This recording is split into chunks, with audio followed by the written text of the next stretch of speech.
age ago, the beating heart of our people was a king who knew only victory.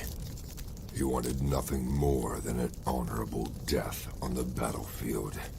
Yet, none could match him, and so he wandered the earth, becoming lost in time and tide.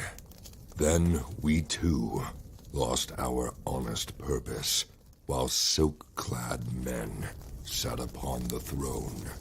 But tremble now, all cities that lay under the stars, for out of the shadows and mists of the land of promise, our courage has been rekindled, our heart has returned, and the world will burn.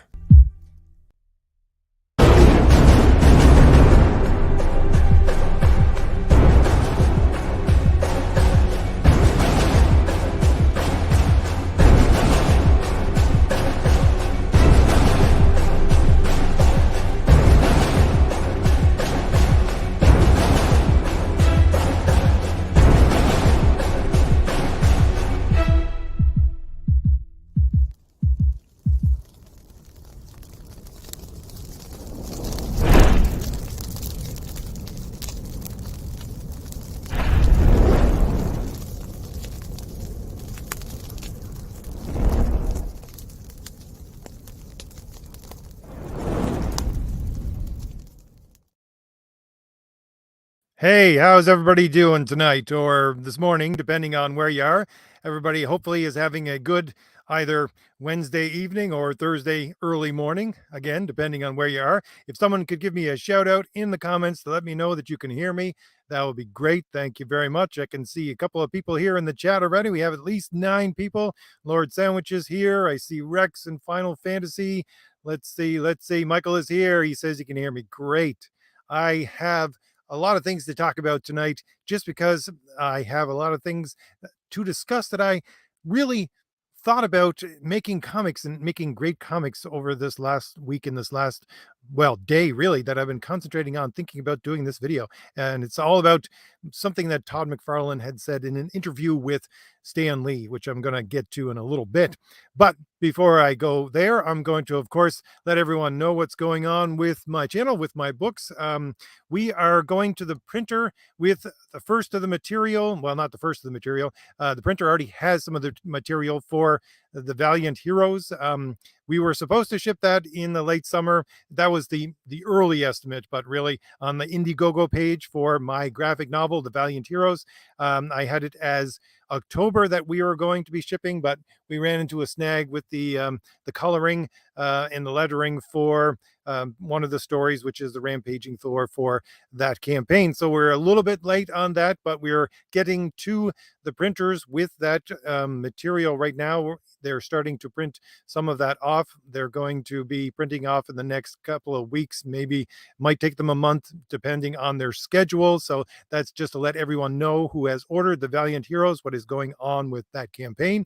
Of course, the link is in the description for the 3 graphic novels that I have done. The Valiant Heroes and Thomas Valiant, the first 2 superhero graphic novels, are available at the Valiant Heroes Indiegogo page, and you can get my Return to Form for Low Fantasy, which is Crom the Destroyer, there as well on Indiegogo. The link for that, again, is in the description. You're looking at Cardinal in the background. She's one of the new characters that you will meet within the Valiant Heroes. She plays a prominent role in 2 of the stories, because the graphic novel is made up of 3 stories, 3 floppy length stories and 1 backup story. And you can also, if you wish, instead or together, get those floppy stories just as floppies for $8 a piece. So she is prominent in the story of the redemption of Kit Fox, and also in Detention, which is the backup story. Now, Redemption of Kit Fox is one that Renzo is doing with me, and because Renzo loved that character so much, he wanted to redeem that character, Kit Fox, from our original interpretation of the character in Thomas Valiant. So just to let everyone know what's going on with that. Now, as usual, I'm going to talk for probably about 20 minutes about making great comics and appreciating great comics, and then I'll answer any questions that you have. So stick any of your questions in the chat and just tag me or put a question mark after it. Let me know that you're asking me a question. I'll leave those questions and those comments and the shout outs for everybody until I finish my spiel about making great comics, because that is what this series is really about. I wanted to take part of my channel and focus on just comics, because I've gotten a little bit away from just comics on my normal Saturday videos, because I'm talking more about general entertainment and a couple of things like that. But I want to get back to the roots of talking about just comics and making great comics and appreciating great comics. So again, as I said at the first of this live stream, what I really thought about this week about making great comics, because I've been going over the Will Eisner stuff in his book and going over it almost chapter by chapter. But last week I had to separate chapter 4 into just one section because it's so large. But I'm taking a break from that this week, and I'm going to look at something really. It's up on YouTube if you want to watch it. It's an interview between Todd McFarland and Stan Lee, and I think it's a late 80s if I remember correctly, because it's an early let's see, it's a VHS copy, and the segments that I saw, it's basically, I think, an hour show, and they separated it into 4 parts. You got to watch it in each one of the 4 parts. Anyways, so it's a very interesting conversation between Todd McFarlane and Stan Lee, and you have these two guys, and they're very, very comfortable with each other, speaking about the best way to create comics and to make them visually appealing. And really, when I sat down and listened to it a couple of times, the second or third time, I said to myself, what they're talking about there is show, don't tell, even though neither of them really think about it in those terms. And that's what I want to talk about, that conversation, what they were talking about, and how it was expressed. And the first part of that conversation is the fact that I've been going over a little bit of this over the last number of weeks with these creators, these image creators, the creators that were there at the late 90s, or no, sorry, late 80s, early 90s for Marvel. So your Todd McFarlane's and your Rob Liefeld's and your Willis Portacio, however you say his last name, a lot of the other guys as well, who went off to make Image Comics. Now, I'm not someone who particularly likes those creators as I would say the best that comics has to offer. I would not say that, to be sure. They're not my go-to for this is how you make comics. I would go to people for art like George Perez, like John Byrne, Walter Simonson. You go back to Gil Kane, all these guys, and you want to get really into the meat of it. Of course, you go back to Jack Kirby and Steve Ditko and all those other guys. And John Romita Jr. Would be in the later class, but John Romita Sr., of course, all those guys, great guys for Marvel and for DC as well. And for storytellers, there's of course Chris Claremont and J.M. DeMatteis. And oh, by the way, just in case anyone wants to watch an very interesting, in-depth, great video conversation and interview with J.M. DeMatteis. I always said his name Demetrius, but when I listened to this interview, he said, no, my last name is DeMatteis, which to me sounds French. I thought he was Italian. But anyways, go over to John's Longbox and watch, because last Saturday, he did an interview with him. It is a beautiful video. Great interview. So if you go on over to John's Longbox and take a look at that interview with J.M. DeMatteis, and he talks about, Craven the Hunter and all of those great storytelling stories that he was a part of. So yeah, go on over there and listen to that. It's great. But I mean, these are the guys that I would go back to for great storytelling, not the Image guys. But I realized that the Image guys had such an impact on the making of comics. And I would say it eventually became a negative impact, and it was part of the downfall of comics. But they were operating at a time when, in my estimation, I would say, since it was the boom for comics in the late 80s, early 90s, that this is the time within popular culture that the understanding of what comics were about and how to read comics, which would be a Will Eisner way of saying the language of reading comics and understanding comics, which is an understood but learned language, that would be the Will Eisner way of describing it, was at its height. And we have not seen that height since that time of the late 80s, early 90s. And this is the time when those image guys were operating. And so they were operating at a time when the public was at its height of understanding what comics are and how they worked. And so they were able to experiment a little bit because they were using different forms of language, visual language, and just add some things to that language themselves. So that is why they're so important within the history of making comics, if you ask me. Again, even though I don't think they're the best artists or certainly the best storytellers, most of them are not very good storytellers, if you ask me. But anyways, they were there at a time, a key time for comics. So within this interview that with is again Todd McFarland, who's talking to Stan Lee. So Stan Lee and um, him are talking, and they're talking about the best way to make art. But when I listen to it again, as I listened to it over and over again, I understood that what they're talking about is art, even though Todd McFarlane is a storyteller at this point. He is categorized by Stan Lee here in that interview with him. I'll put out something up in the background that doesn't really have anything to do. I'll just give you something to look at here. One second. I apologize for rambling without giving you anything to look at. I'll just give you some good panels from early comics that I have saved up here in my StreamYard back, um, just to give you something to look at, some covers and some panels that don't really have a whole lot to do with what I'm talking about today, but just to give you some visuals. But anyway, the point is that as they were talking, again, they're talking about the visual and how you had to draw people in with the visual.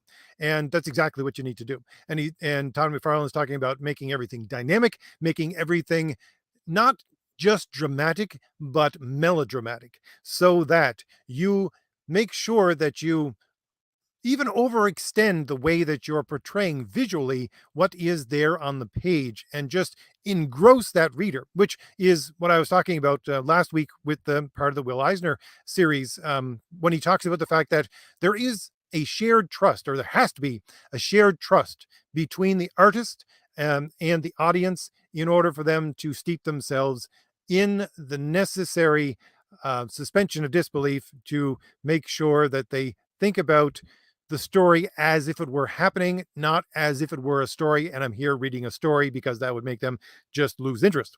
So you have Todd McFarlane, and he's talking about how you need to not exactly draw in the most realistic way. Todd McFarlane is known for his Spider-Man and how Spider-Man is, in these weird poses where he has his leg sort of in the back of him. He talks about it in that interview. He says, a lot of people concentrated on Spider-Man as the man. He wanted to concentrate it on Spider-Man as the spider. So he said, yes, he's still a man, but he wanted to emphasize that spider part. And he's working off of information saying that that John Romita Sr. was the ultimate artist for Spider-Man in his mind. And he was just hoping to add something to the character. But he's saying, if you go back to Jack Kirby, and I would say I talked about this in terms of Walter Simonson a couple of weeks ago as well. But he was saying, if you go back to Jack Kirby, he doesn't have the best anatomy in the world, but that's okay. Why? Because if he had very strict anatomy, he couldn't put those heroes in the poses that were as dramatic as he could make them. And that's what Todd McFarlane is doing with Spider-Man as well. He's trying to make it melodramatic, so much so that he's engrossing you visually within the storytelling, which is beautiful. And it's beautiful whenever any artist does it. But again, I think that's one of the problems with modern comics right now, is because again they're working off of 3D models and all these kinds of things. They're very good at getting the anatomy down and sort of the poses down, but there's no drama there. It's all a pose. And as Kilowog would say, they're posers. They're just posing characters, and they're not really heroes. You don't see any drama. You don't see anything that's going to engross you in the story and draw you in, even though a lot of the artists today are very competent in their anatomy and things like that. So they would be more illustrators than actual sequential artists. Again, going back to the Will Eisner way of thinking of it. But again, when I was listening to Todd McFarlane talk, he's talking about there are different levels of how you have to engross your audience in the storytelling with the visual. And it hit me that what he is doing is he's breaking storytelling down into the descriptive, which is what he does within the art, and the storytelling that has to do with dialogue and everything else as a separate part. So he's breaking it up. And I think I've never looked at comics that way, which is why I really wanted to talk about this. I never looked at comics that way before, but that is extremely profound, even though he doesn't really talk about it in those terms directly. I think that's what he's doing. He's talking about it in breaking storytelling down into the visual and the auditory. And so he says that, first of all, you're using the visual to draw in your reader. Again, that trust, which Will Eisner talks about between the reader and the artist. You're drawing them in through the visual, and then you're hooking them even more with the auditory, which is, again, the story, which is your word bubbles or thought balloons and all that kind of stuff. And again, there is different ways of telling stories in these two different parts of storytelling, which, again, I think that comics themselves are the ultimate form of doing that. And it is the only form of media and entertainment that can do it in that exact way. And again, this is just me talking about, I think, the way that comics are great. So this is not coming from anyone else except for what I've been gleaning from these interviews that I've been watching and reading, and these books that I've been and engrossing myself in about making comics over the last couple of months. But again, he talks about, let's look at it in terms of this. He breaks it down, breaks down the visual into three different kinds of sections. Okay. He's saying that, first of all, you have the action scenes. And he says it's fairly easy to grab your reader with the action scenes because you have a lot of drama going on there to begin with. So you got a lot of movement, all that kind of stuff. So it's fairly easy. You got, powers going off or guns that are being shot or waved around, all that kind of stuff. So it's fairly easy to draw in a person with that kind of scene. But there's a secondary kind of scene where you don't have conflict, particularly on the page, but you have your characters that are dressed up in their superhero costumes, and he's talking about Spider-Man, so he's swinging through the city, something like that. And he said he tried to make that as dramatic as possible, even though it's not something that's dramatic in itself going on as if it were a conflict. So he says what he tries to do with that visually as a storyteller, as a artist, is to break up that picture of Spider-Man swinging through the city, or he gives another example of a character like Superman flying through the air. You have to break it up into as many planes of the visual as possible to make that 2D image into a 3D image in the person's mind. And he does this again with, he says, foreshortening, so that you can have, the back leg of Spider-Man looking very small because it's foreshortening, and the hand of Spider-Man in the foreground reaching towards you, and the body of Spider-Man being in the middle of those two. And you have the webbing that would do the same. He would say, and he does in this interview where he's talking to Stanley, he could even take, let's say, the hand. And so with the hand, you are able to take 5 different planes of depth and change each finger into a different plane of depth, so that he could have, 15, 16, 20 planes of depth within a picture by concentrating on the figure itself of, let's say, Spider-Man with its foreground, background, middle ground, and then, of course, breaking that up into different ones like the hands into 5 different planes, and then the webbing, which has planes on its own, and then you have the city in the background. That's a different plane.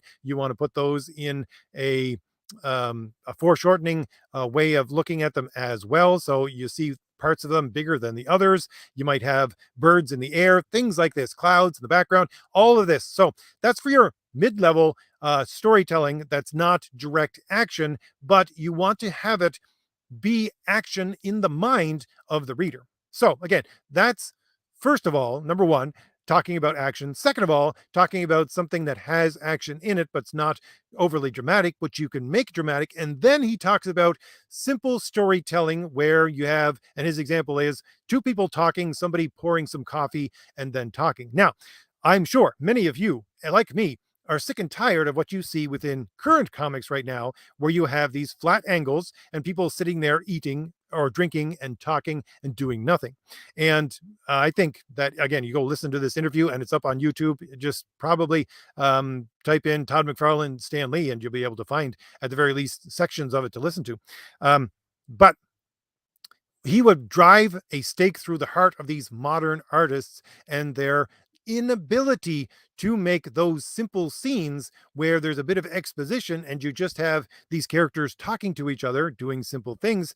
He would say, you're making those, again, I'm putting words in his mouth here, but I would say from this interview, he's talking about, if you can't make those dramatic, then you don't have what it takes to really make really good comics. And what he's saying, what he does say in this interview, is that if you can make those simple scenes where, for example, as he says, two people or three people are in a room and they're talking to each other, they're just pouring coffee and drinking coffee. If you can't make that dramatic and sometimes even melodramatic, then you don't do what you need to do to hold your audience in order to keep them engrossed in the story. And Stanley, again, speaking to him, agrees completely. He goes back to, well, I would say he goes back to John Romita Sr. And talking about this within How to Draw Comics the Marvel Way.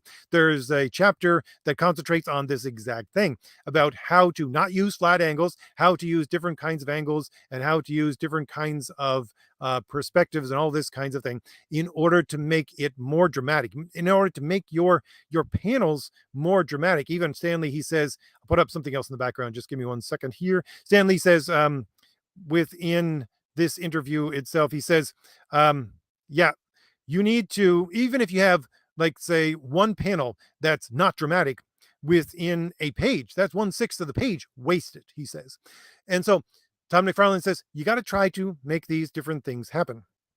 So he gives an example of, let's see, you want to put in drama within the facial expressions and the hands expressions, again, using hands because you have different planes of depth there. So you can show drama through the hand movements and then different planes in order to make it look like a 3D image on a 2D surface. And so you have these people, they're gesturing to each other, or you would have them grasping onto something and making a fist, or he gives the example of doing a close-up, a very, very close-up of an eye or the eyes to make it look like they're intense. All these kinds of things that you can do, or move the angles of your shot so that you're looking downwards as if it were something above them, or up as a worm's eye view, all these kinds of things.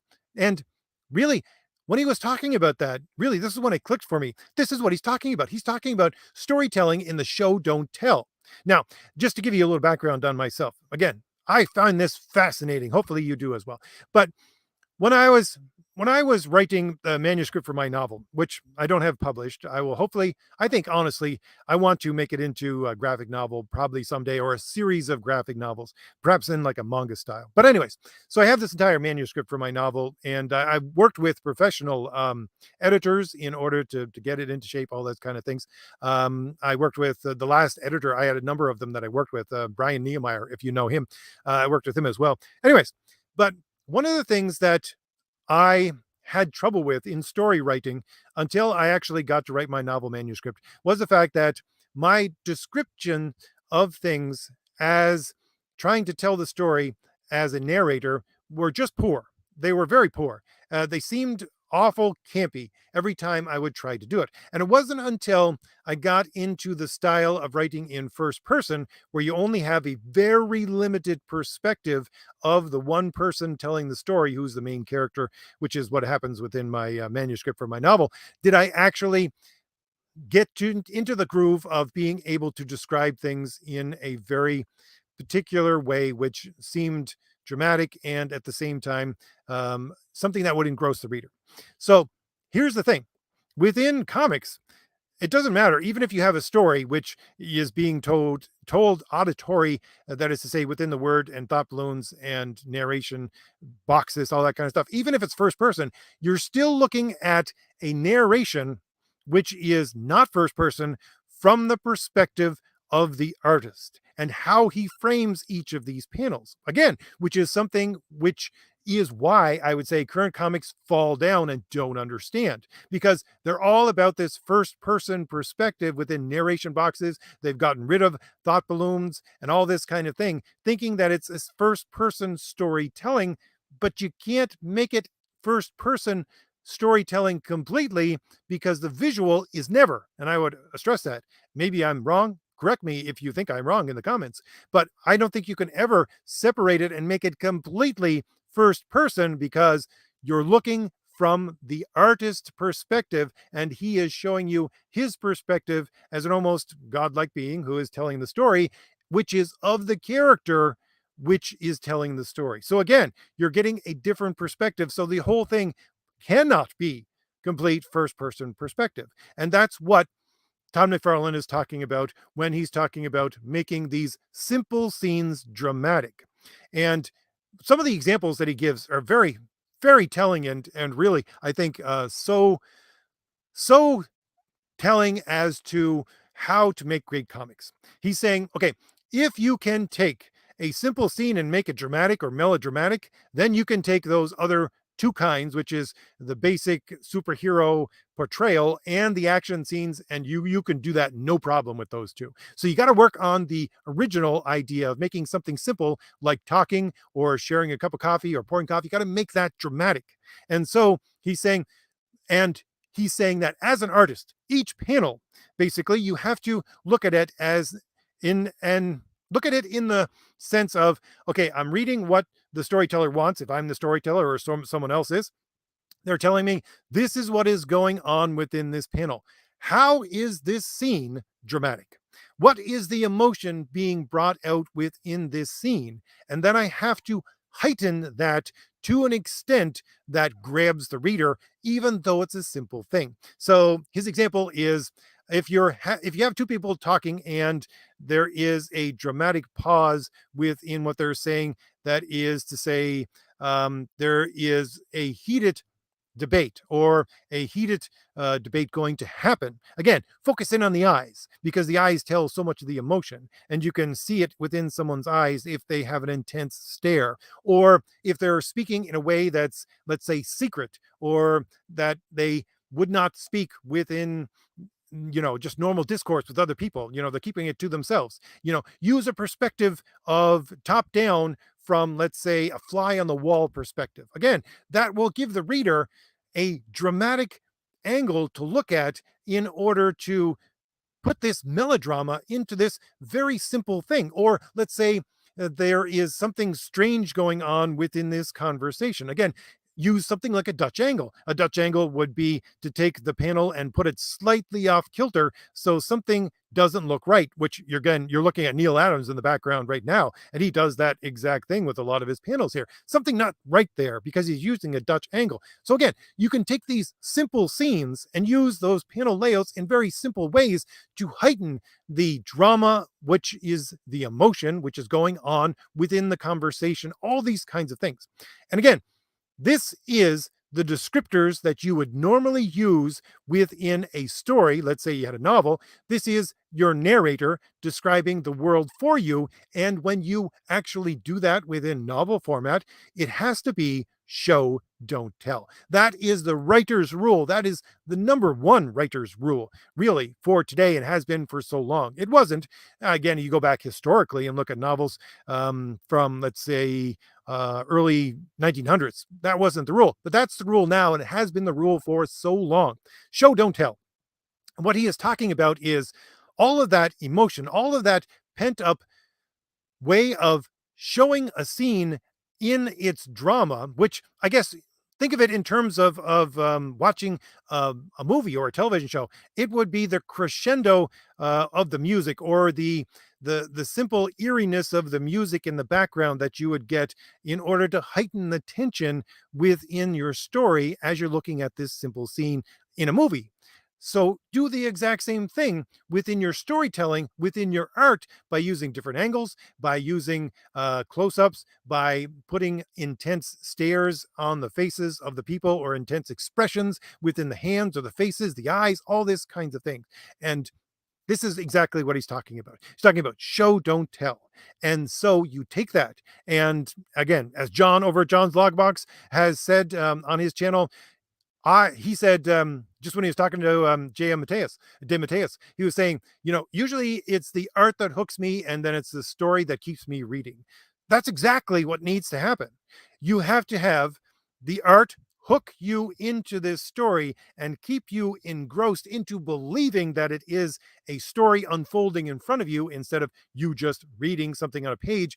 And once that happens, then you get engrossed in that story within the auditory, which again is your word balloons, your thought balloons, your narration boxes, all that kind of stuff. So again, fascinating, if you ask me. You can probably, as I said before, just Google it or go to YouTube and put in Todd McFarland, Stan Lee, and watch that hour interview between the two of them. It's a fascinating interview, and really it opens some doors to me to how to think about creating comics and appreciating comics and how they are made.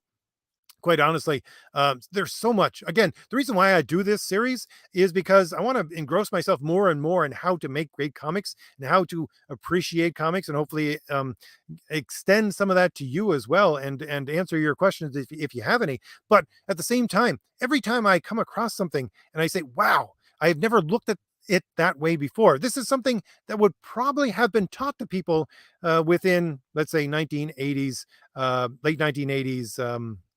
Of comics if I was working for let me see, I don't want to put that one up by the background. I'll put Neil Adams up again.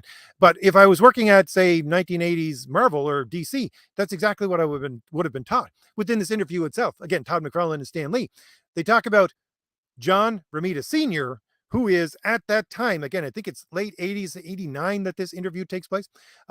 He So you have John Romita Sr. being the art director for Marvel at that time. And then you have all the image guys that were, taking art direction from John Romita Sr. and then doing their own thing, trying to put all of this down on the page. So again, this is why I talk about it as being the height of the greatness of comics I would say, in the way that it is the greatest expression of how pop culture and just normal culture would understand the language of reading comics, and so you could experiment with it and push the medium to not its breaking point. I think they did push it to its breaking point, but really you could push it to its height, which again, I don't think we're going to see that type of height again for another 20, 30, maybe even 50 years, because it has to be built up in the minds of the general public. But again, fascinating stuff. I hopefully am not boring you with all of this talk about making Todd McFarlane art, but I'm going to see who is here in the chat and give everybody a shout out and see what questions we have. But again, I love talking about this stuff. Hopefully I keep on getting at least 25 to 30 people in this live stream on Wednesday. So it appears that people want to come back more and more and listen to me talk about this stuff, but I find it fascinating. I hope you do too. So let's see again here. We have Lord Sandwich shows the first one here. Then we have Final Fantasy. Rex is here. Let's see. Michael was here as well. We have Bethel here. Let's see. Vaz is here. Let's see if I can take a look and if anybody has any questions. Let's see. Scrolling down. Bethel says, let's take this up and put it in the background. Viewing the Ethan and the Comicsgate King last time, I have to say that I lost respect to Todd McFarlane as a comic artist. This is due to a video with Stan Lee and Rob Liefeld where he spawned just, let's see, I think second comment here. Nope. I gotta go down 1 second. To the second part of his comment. I should not hold my morning coffee mug with one hand, just right with my left. I mean, Ethan Van Sciver and his Comic Gate King live show. I did not see that.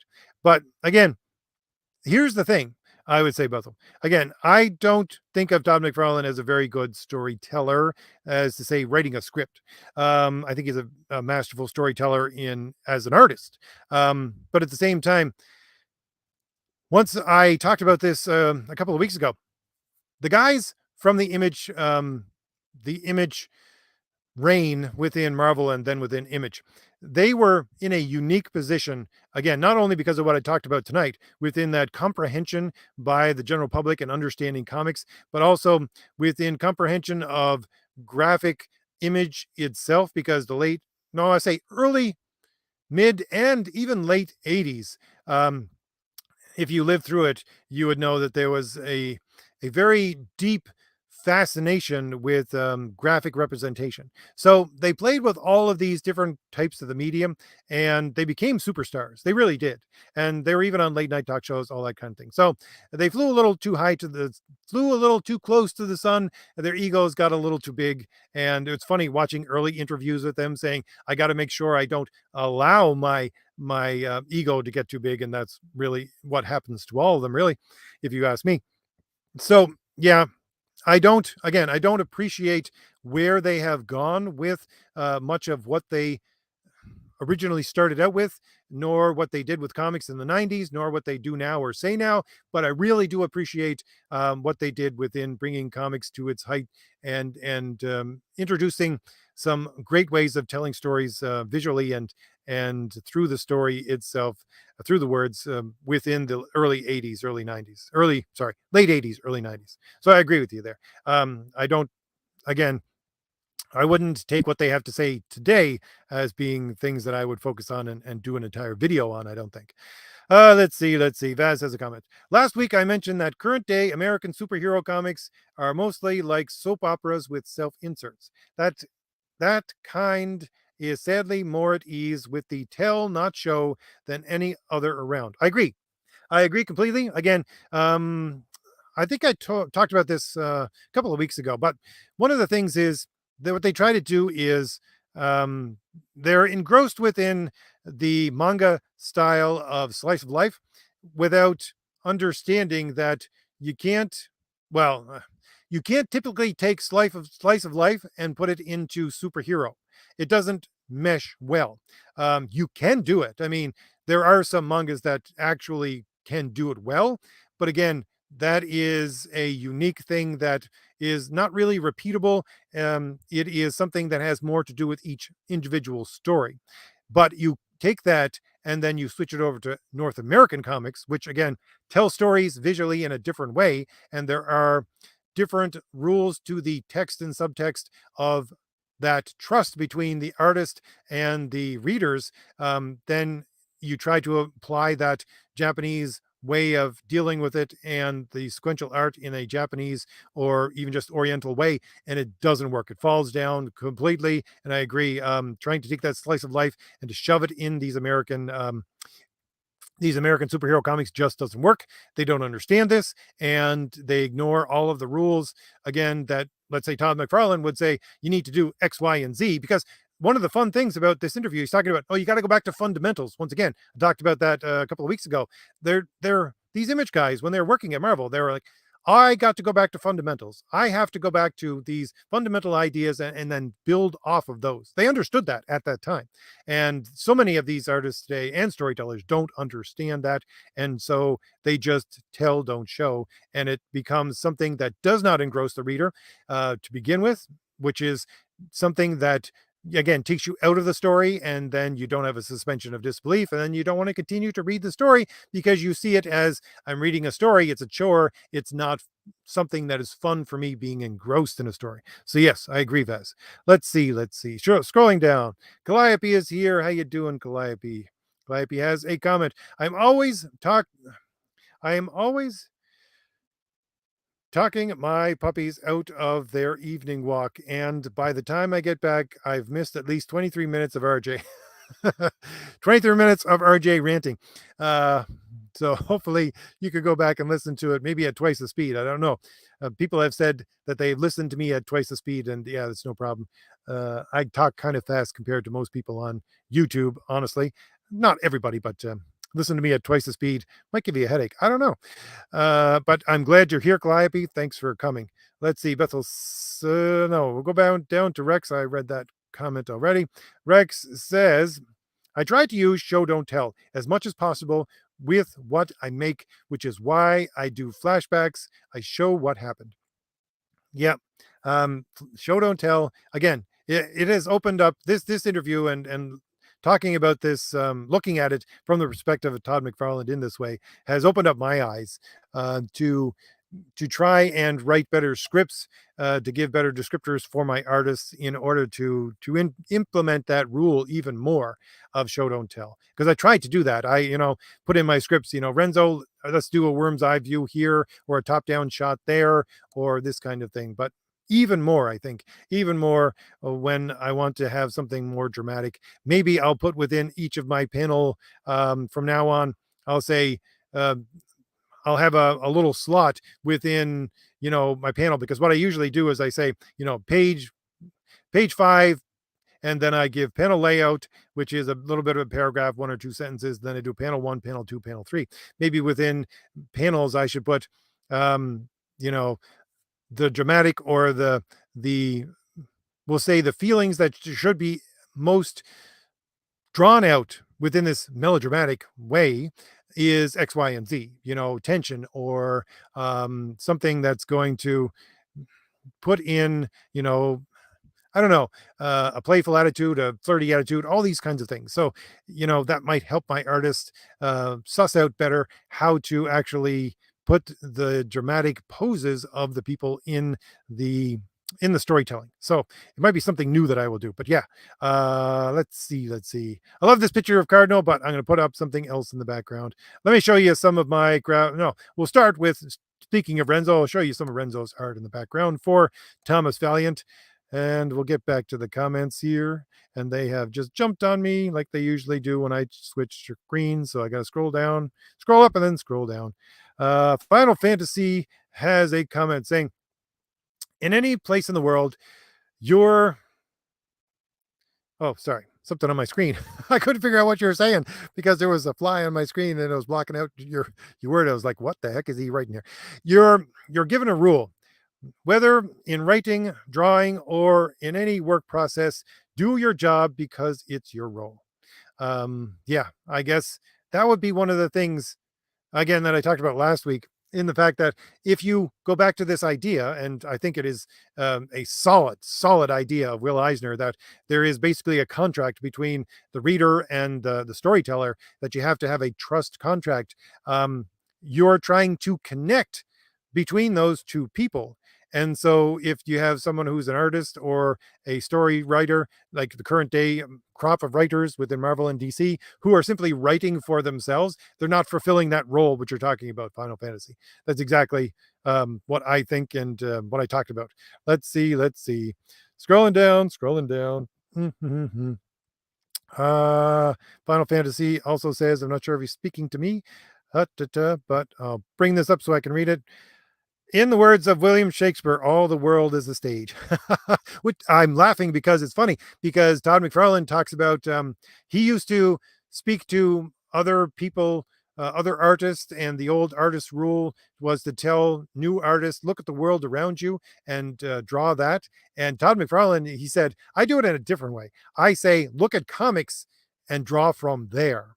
And because he's saying that, because he wants to go with hyper dramatic. He wants to go with melodramatic. So you take not just the world that you can see, again, that's your basis, which I'm always talking about, the Aristotelian way of talking about, a story is a representation of reality. That's still there in the background, but he's adding another layer of drama onto it by saying, use that stage, and then look at the heightened way that you can put it down in sequential art over the history of comic books, and then take that to a second step. Again, he had the unique position of being able to do that. He was really the first one of those image artists in order to build on that language of this drama of the history of comics, to use that stage in a hyper melodramatic way that made sense to the reader.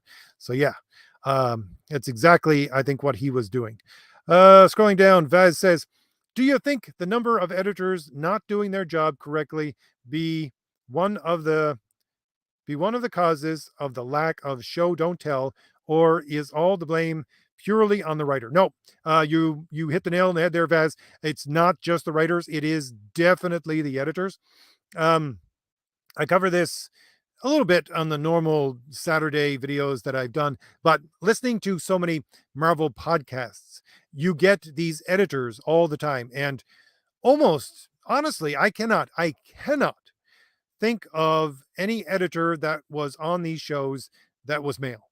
They're all female. And some of it was because I used to listen to mostly Women of Marvel, but that is just, gone by the wayside, basically. Not very much there anymore. So I listen to other things like This Week in Marvel, all that kind of stuff. But you have these female editors over and over and over again. And it's almost exclusively female that I can see. And they have this very quote unquote progressive attitude that they can't actually tell the writers or the artist what to do. Honestly, this is the way they think as editors. And they've said this within these podcasts, within talking about how the best way to edit is. There was a Women of Marvel podcast where they had 3 generations of editors actually talking about this and how to edit within their successive generations. But they've all 3 generations within the company, not within, normal generations. So we're talking about the 3 different editor levels since about 2003, which again is all just progressive comics, if you ask me, quote unquote progressive. But, anyways, they're talking about how each of them understood that you can't actually tell the artist, whether they be the storyteller or the artist that's doing the art itself, how to tell their own story, because it's their story and they get to tell it how they want to. You have to simply, according to them, take what they have and perhaps give them suggestions of how they can make it better. So this is squarely put at the foot of the editors. You have these artists which could be making much better art if they were edited. So it is definitely at the foot of the crappy editors for modern comics that you don't see good storytelling. Yeah, editors, they are key in making good stories, and when they fall down and can't actually edit correctly, then no, you get garbage in from the artist and then garbage out from the editor. Let's see, Taz is here. How you doing, Taz? Yeah, it is a bit late tonight. Just the way that I do my live streams is that when I'm actually done of my day and I can relax for 5 minutes, I'll throw up a live stream. So that's usually when I can get these up. So I apologize for not having a set time within which I can put them, but sometimes my day extends longer than others. Let's see. Scrolling down. We have a comment from, let's see. Darcy says, multiple overpriced variant covers for a single story that is narratively bad is a detrimental approach to earn money. Completely agree. This is part of the reason why I dipped out of buying current comics on the shelves within basically the late 1990s. You had the gimmicky, have to buy all these variant covers, all this kind of stuff, and it was to the detriment of storytelling. So yeah, that is definitely one of the nails in the coffin of the current comic industry that they have been trying to pull on since the 1990s. It does. It drags down comics. That's why, if you'll note, whenever I put up a campaign, and again, links are in the description for my 3 graphic novels, if you want to go over and take a look at those to order yourself a copy. Unlike most people who are putting up crowdfunded comics, I never have multiple covers. I give you one cover, that's it. Now, within the Valiant Heroes, you can get different covers in the fact that if you want to buy the graphic novel, it has the 4 stories and it has a front cover and a back cover. So you're getting 2 covers there. Let me put some of that up in the background again. I'll put Crom the Destroyer up in the background. Just got to find it here. 1 second. And, but yeah. So for the Valiant Heroes graphic novel, you're going to get a front cover and a back cover. Everybody who orders the graphic novel is going to get that. But if you buy each individual story as a floppy, each of those floppies have their own cover. I'm not going to reproduce the cover for the graphic novel for those. So it's not my attempt to sell multiple covers. It's to give each of those people something different. So if you buy the graphic novel, you get those two covers, the front and the back for that, and you also get the backup story. If you buy them as floppies, then you get the cover for each of the floppies that you buy, as well as some extra storytelling within those, with some extras that you're not going to find within the graphic novel. And again, it's not my attempt to try to sell more that way. It's my attempt to give the audience what they want, whether they want floppies or the graphic novel. But again, within my comics, I don't put in multiple covers. And I find that's really disturbing trend within crowdfunding itself, to put all these multiple covers. I know that I could make a lot more money if I put in multiple covers. But honestly, that's a cheat. That's not telling me whether or not my story is good. That's just telling me, oh, I have extra money and I want to order everything. But that's not merit. That's not showing you the merit of your comics, not for crowdfunded, not for mainstream comics, whatever it is. So I think it's a poison to the industry. Multiple covers. It's a poison to storytelling. Let's see. Let's scrolling down. See what we have here. Anybody has a comment for me? Let's give us some more shout outs to people here in the comments. Orbital Hub, how you doing? Design hooks you in as well. Vehicles, weapons, props.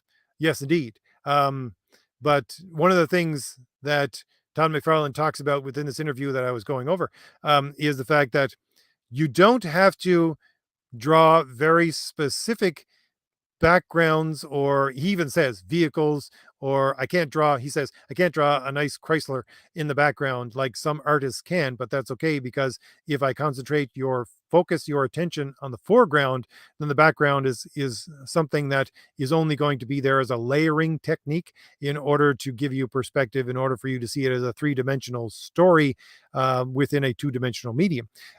He says there are some artists that can do that, and they use it spectacularly.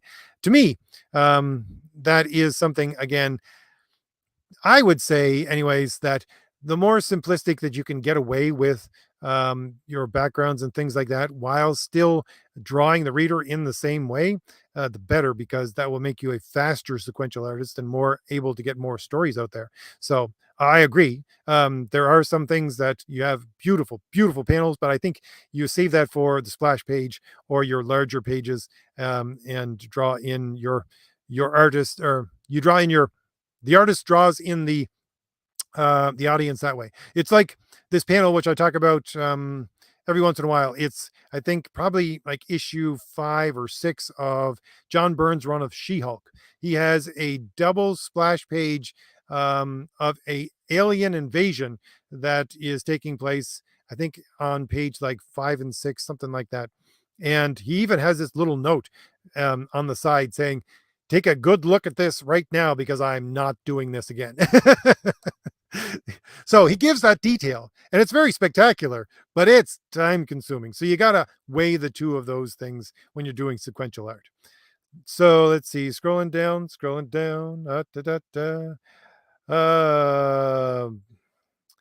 Mr. is here. How you doing? I've watched that video a number of times. Great stuff. Well worth it. Yes, indeed, well worth it. Tony is here. How you doing, Tony? Tony says, what are your thoughts on the Sax Rohmer's Fu Manchu series? I am not familiar with that series, unless it's the only Fu Manchu series that I can remember is the 70s one. That could be the one that you're speaking about, but I can't remember who had done it off the top of my head. Quite honestly, hopefully when I get my internet working better within the next couple of weeks, month, maybe, depending on when the installation guy gets here, depending on how well it works, and I can do other things besides stream at the same time. Right now I'm using my computer, and the only thing I can have open is StreamYard if I want to keep things running correctly, because of my internet. So when you guys mention these things, hopefully I'll be able to open up a different tab and go and look for the visual of what you're talking about, because I'm such a visual person. I need a visual to tell me whether or not I know these things that you guys are referencing in the comments, because I'm so hyper visual that I need a visual to let me know if I actually have read these stories you guys are referencing. So I can't answer that question right now, Tony, because I don't know exactly the series you're speaking of. So question mark says, howdy. Can you compare contrast the visual showing of comics to other visual mediums, plays, movies, etc.? What are the unique opportunities in comics versus other mediums? Well, question mark. That is a very good question. And if you want answers to that question, I would direct you to the first couple of chapters of Will Eisner's book on sequential art, because he talks about that exact thing. This is one of the I don't know what you'd call it, one of the pet peeves of Will Eisner, and so he goes into it fairly deeply, especially within those first couple of chapters on his book on sequential art. And he talks about how you can use comics as a basis for movies or television, but you can't use television or movies as a basis for comics because you can't go backwards in that way. The way he explains it is the fact that within within comics, you have a frame which is the product of artistic measure that is being put down by the artist, whereas within, let's say, movies, you have a frame which is a product of technology. So if you are taking a visual artistic representation of the artist and then want to transfer it into technology, you can do that, but you can't take that technology and then force it back onto something like sequential art because it doesn't work. So that would be his example. Another one would be using stage as a basis for comics, but you can also use stage for a basis for movies and television, he says. One of the great things about stage, he talks about, is lighting, especially, which again, you read Will Eisner stories like The Spirit and things like that. He uses lighting masterfully because he's taking his cue from the lighting that is used within basic dramas within stage plays. So again, you're talking about putting down on a page each separate frame as if it were something different. And he says the best way to think of it in his terms is to use stage play terminology within your mind to think about what you're going to set down, how it's lit, all that kind of stuff. So yeah, I would direct you towards go reading his book, especially the first couple of chapters. It's not really a big book, and you can probably find it online. So if you want to answer those questions, I could go on all day about that, and I have, I think, within a previous video. But again, those are just a couple of the key things. So just to say, to wrap that up, comics has a unique way of dealing with visually showing. And that is just exactly what I've been talking about tonight. Again, because you're separating the showing of the descriptors within the art itself and the storytelling within the word, which is your word balloons and your thought balloons, all that kind of stuff, becomes separate. So you can break them down into two separate categories, and which is unique to comic book storytelling, if you ask me. I'm going to put up some more Chrome the Destroyer art in the background before I get back to this question. And again, yes, the difference again between stage and comics, you can blend the two of them with the use of lighting. Although you can expand on that, because here's the great thing about comics. Again, since it is an artist representation, each panel is an artist representation. It is not bound by anything except for your imagination. A stage is bound by the amount of props that they have and everything that you can draw out within the drama, within the actors. Even something like television and movies, same. They're a product of technology, so you're limited by what you can actually put in the frames. But the limitations of comics is only your imagination. And again, I would say how much the artist wants to put his time into drawing backgrounds, all that kind of stuff. So it is a very different visual medium. I go back to and usually use it in a incorrect way, the Marshall McLuhan statement of the medium is the message. Very much so. The medium is the message. For each different medium, there is a different message, a different way to tell stories. So go back to Will Eisner, and you want to see a really good in-depth discussion of that. Let's see. Calliope says, I notice that we sometimes we get beautiful art in movies, TV, and comics, but the story is a horrendous mess. I have been spoiled by I'm not sure. Darn fly. Sorry. I got this annoying fly that keeps on flying onto my screen while I'm trying to do a live stream. Spoiled by I'm not sure what here you say, Calliope. Referden? Rep re uh, honestly, I don't know. But anyways, I agree. I agree. Go away. Sorry. Dealing with that fly again. I noticed the exact same thing. This is what my problem is with these image storytellers, especially even back in the 1990s. This was my problem with them. They had beautiful art. Some like Jim Lee. Okay, Jim Lee did Heroes Reborn, and he was given Fantastic Four to do, and I didn't appreciate some of his panels and what he was trying to do. I thought he was being a little bit too titillating with Sue Storm in some of those things, and I think that's a cheat. You don't want to cheat your audience.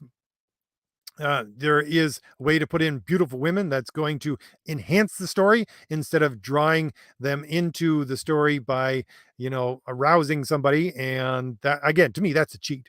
And so you don't want to cheat during your storytelling. But this is what these guys did.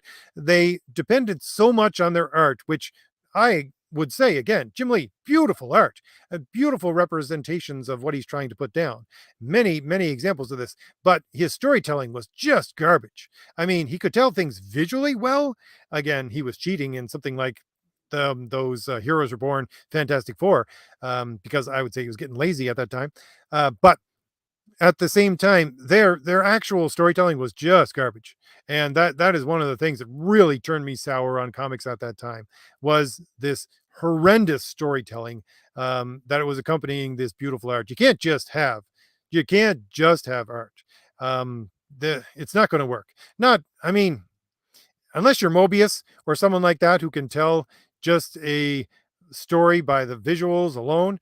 And even then, your visual storytelling has to be masterful in order to do something like that. So yeah, that is so much what I talk about on my channel in the early videos that I've done, saying that you have to have your auditory storytelling, so your script and your art pull together at the same time in the same direction. And when they do that, if it's for comics or television or movies, doesn't matter what. When you do that, then you have a great product. You take it from this is something good, this is something interesting to great. And that's the only way. If those two things can match each other, that's when you get into great territory.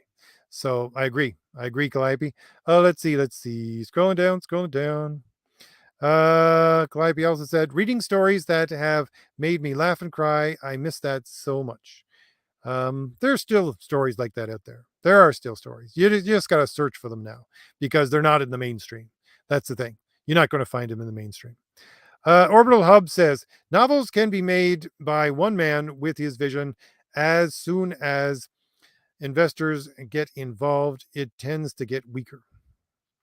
I would agree. You get a lot of novel series, say something that gets turned into a trilogy or something like that, and obviously in most not all, but obviously in most trilogies you get within, let's say, the last 20 years, it starts to fall down after about the third book because you get this pressure to get this book out there as quickly as possible in order to sell as many things as possible because you're dealing with investors.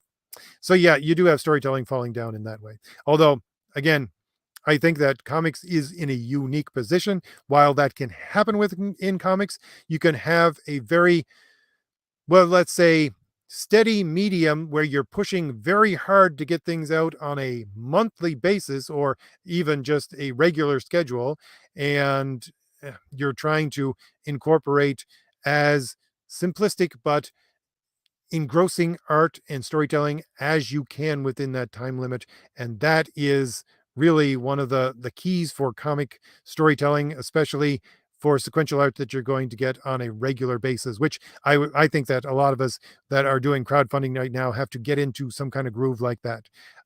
So there is a happy medium, but yeah, I agree.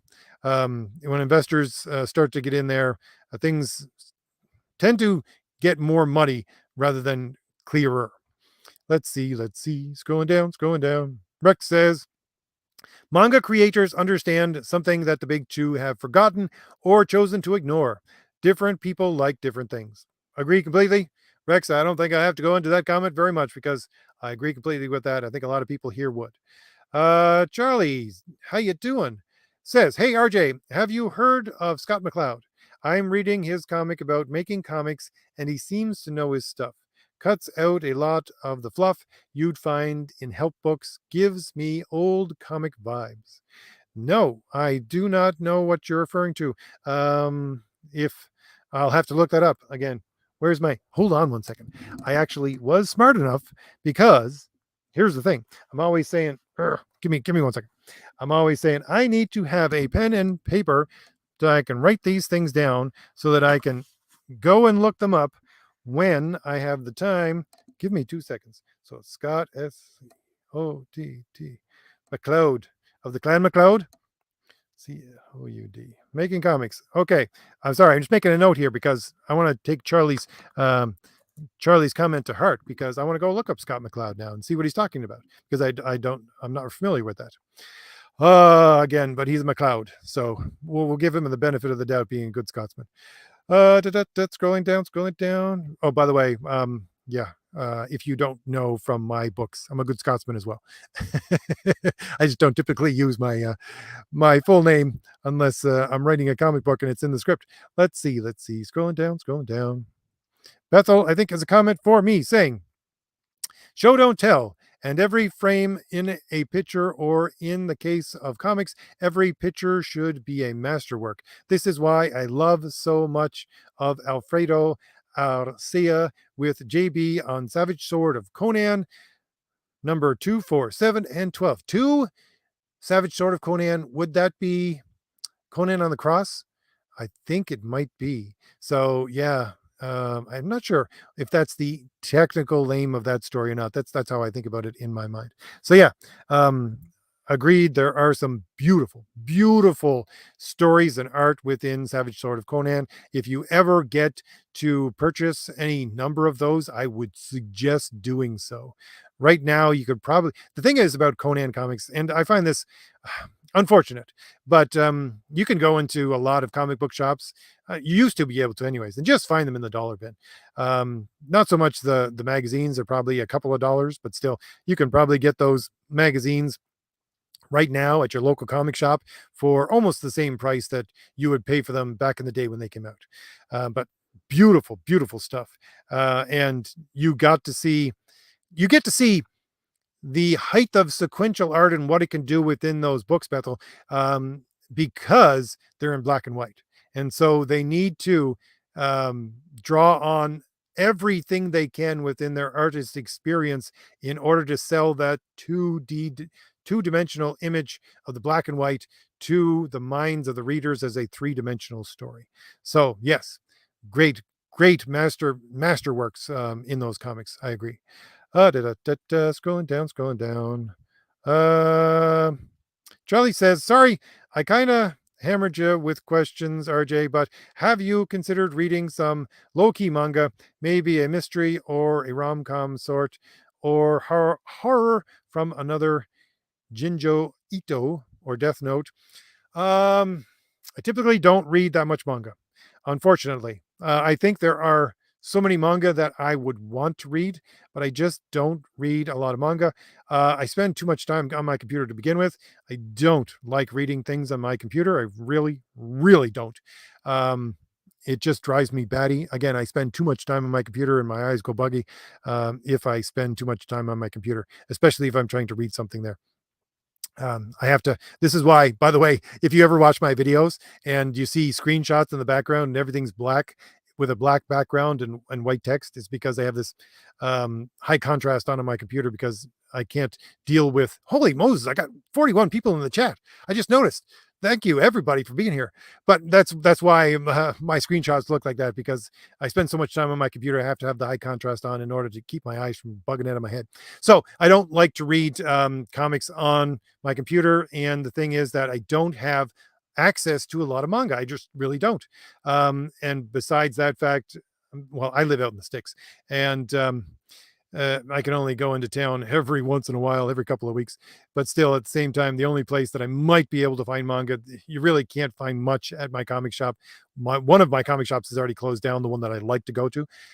Maybe go to like Barnes and Noble or whatever chapters or whatever they have, um, things like that.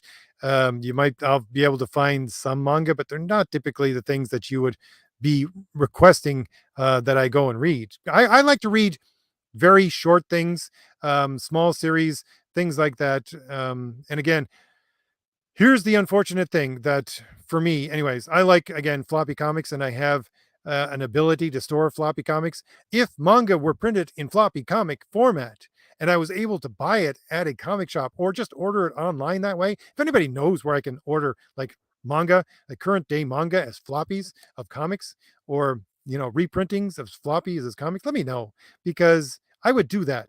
Let me put some. I want to put some more Valiant heroes up in the background again. Sorry, Thomas Valiant, but because that's the way I read them. And I know they're not supposed to be in that format. And part of the books themselves are to be in their own format, but still, that's the way I read. And so again, I would love to read more manga. I just don't have the time because I have so much work, and on top of that, I'm trying to make comics now. But I wish I did have more time to read manga. So scrolling down, scrolling down, scrolling down. Oh, this darn fly keeps flying in my way. Rex says, also last week when you talked about the dog-headed people, they're called Sino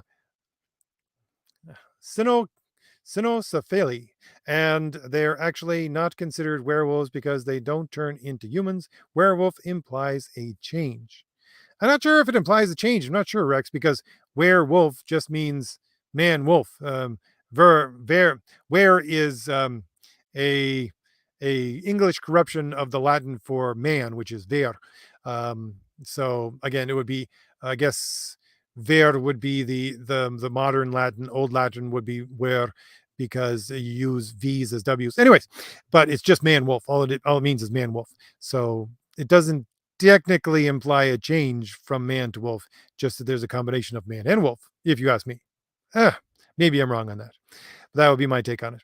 Let's see. Scrolling down to Final Fantasy says, I am a firm believer of your characters are the story. Your story is the stage. How do you get it to move forward? Let your characters interact with the story.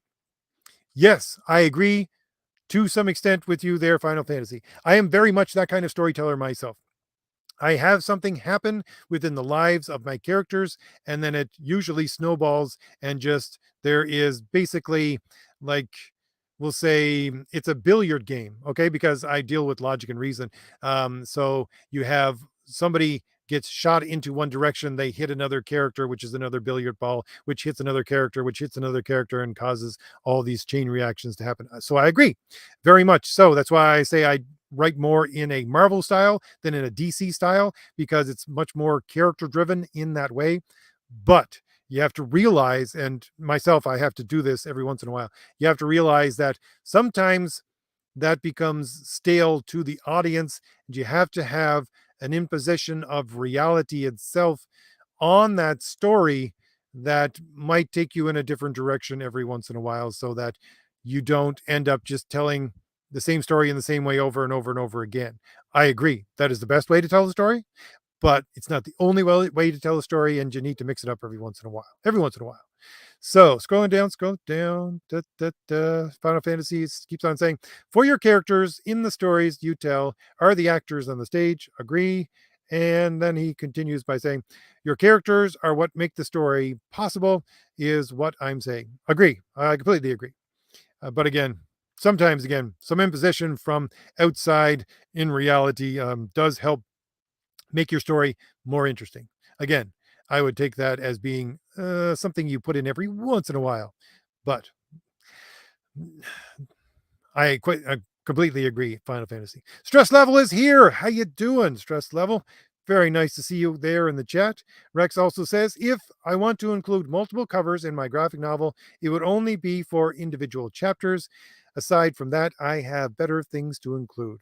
Yep, I also agree. And again, my take on it is that it's a cheat.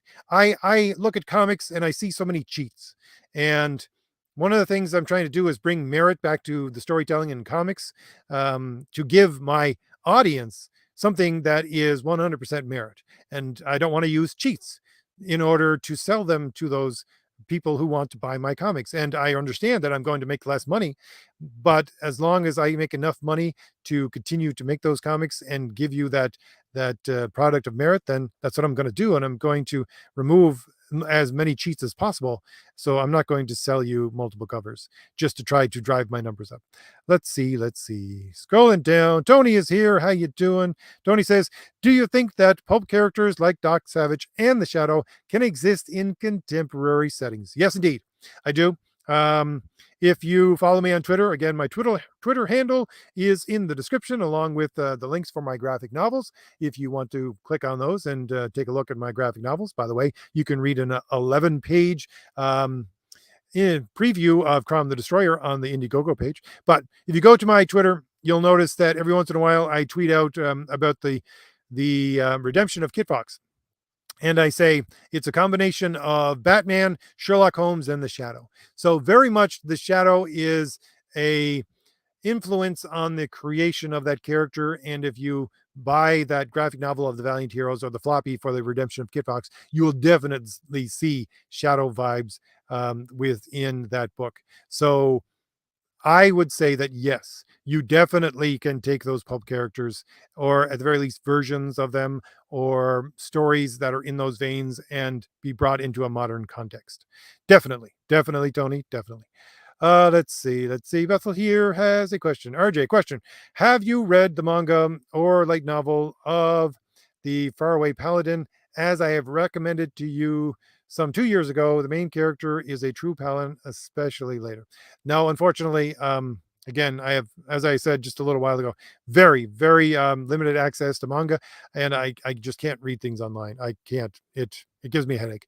So scrolling down. I'm not sure if they're making an anime out of it. I'll definitely watch it on your recommend, Bethel. If they have, let me know in the comments. Scrolling down. Robert is here in the comments. How you doing, Robert? Nice to see you here. Tony has another comment. Have you read Denny O'Neill's Question Run? And if so, what are your thoughts on it? Let's see. Again, trying to pull this up from my memory banks. I do remember Denny O'Neill's Question Run.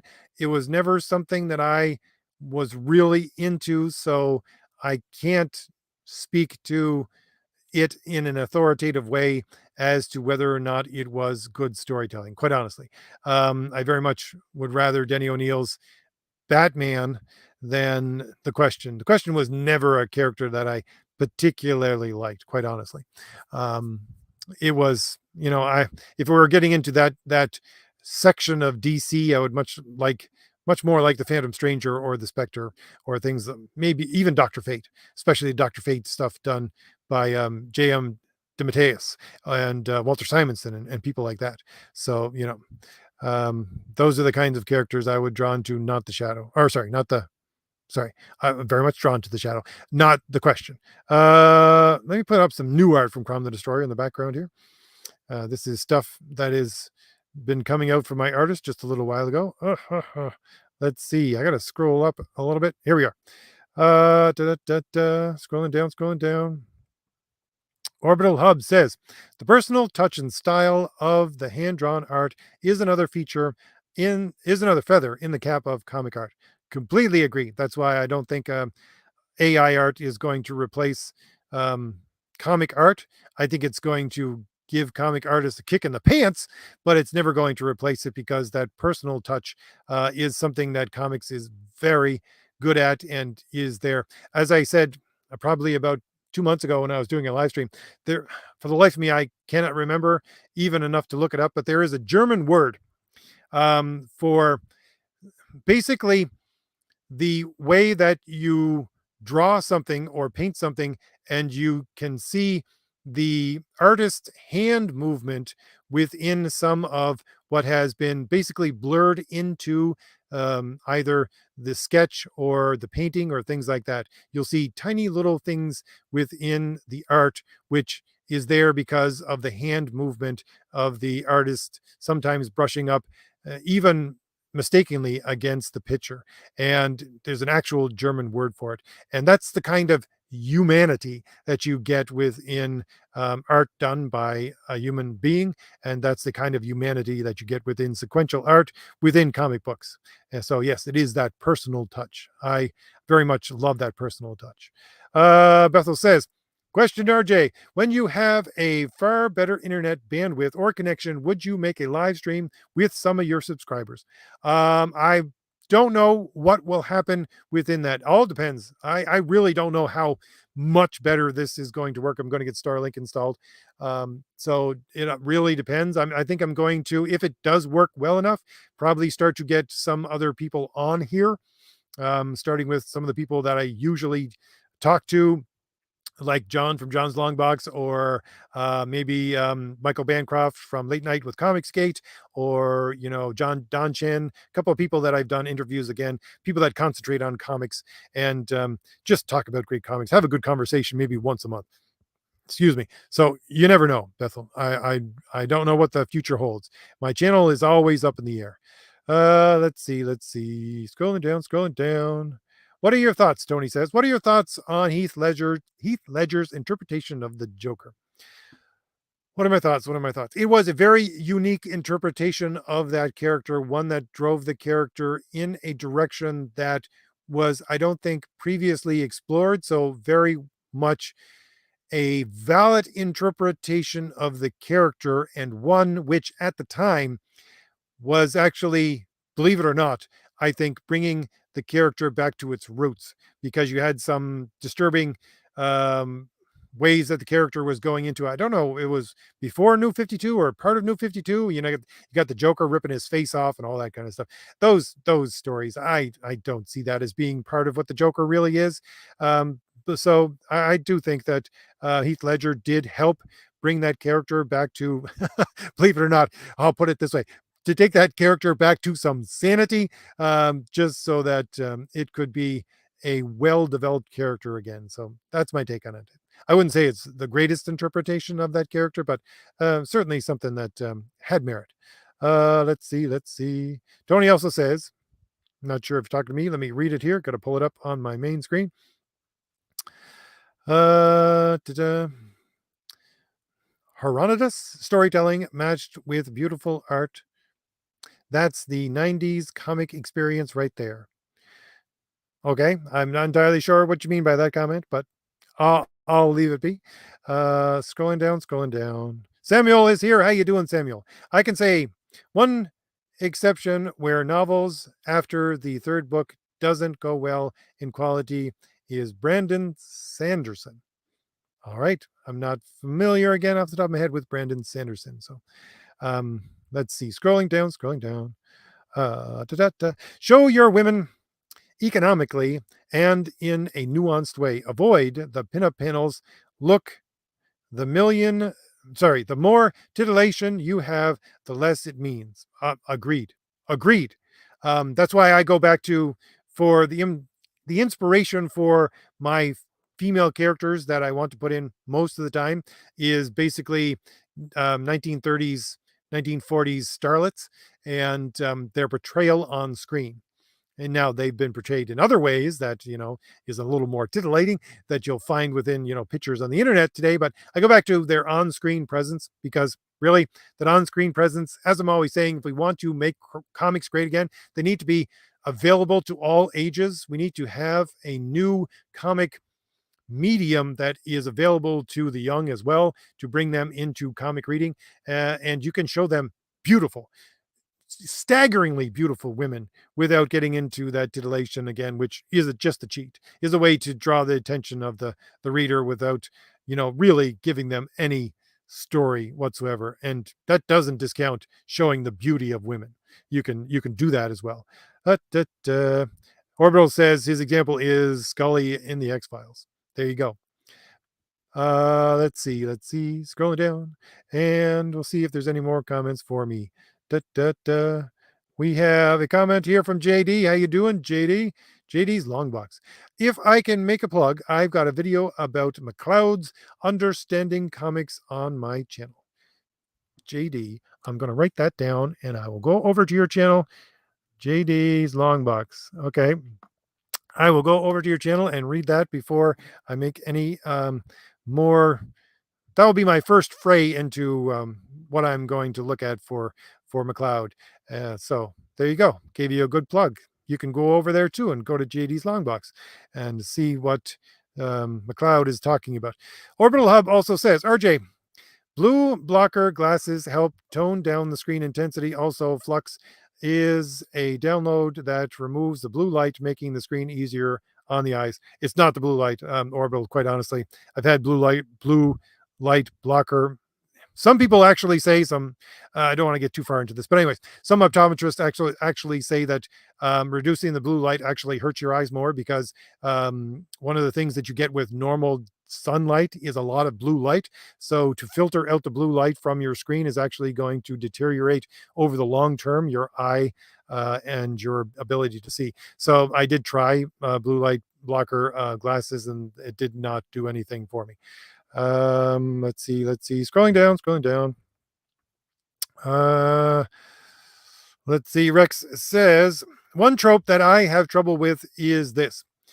Contrived coincidences when the story tries to pass a coincidence off as a coincidence, or something unlikely happens, but the unlikelihood isn't noticed.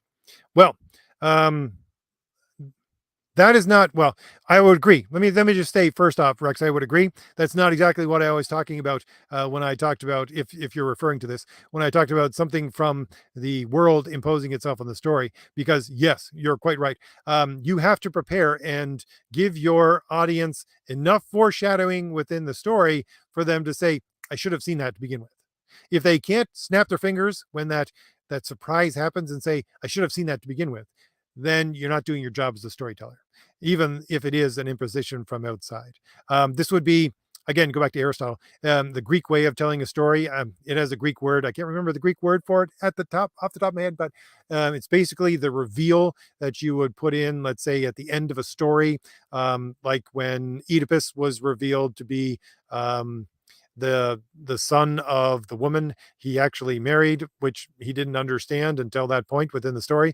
This was a big reveal, but at the same time, you got these people saying, I should have picked up on that. Things like that. Those kinds of reveals, they need to be foreshadowed. That's what foreshadowing is for. So yeah, agreed.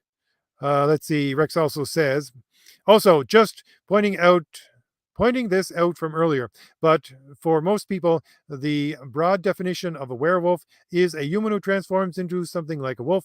That's the pop culture consensus about it. I agree with that. Let's see, scrolling down. Oh, look, I got a super chat. Thank you very much, Alessandro de Salvo. Hopefully I pronounced your name correctly, because I do not pronounce names well at all.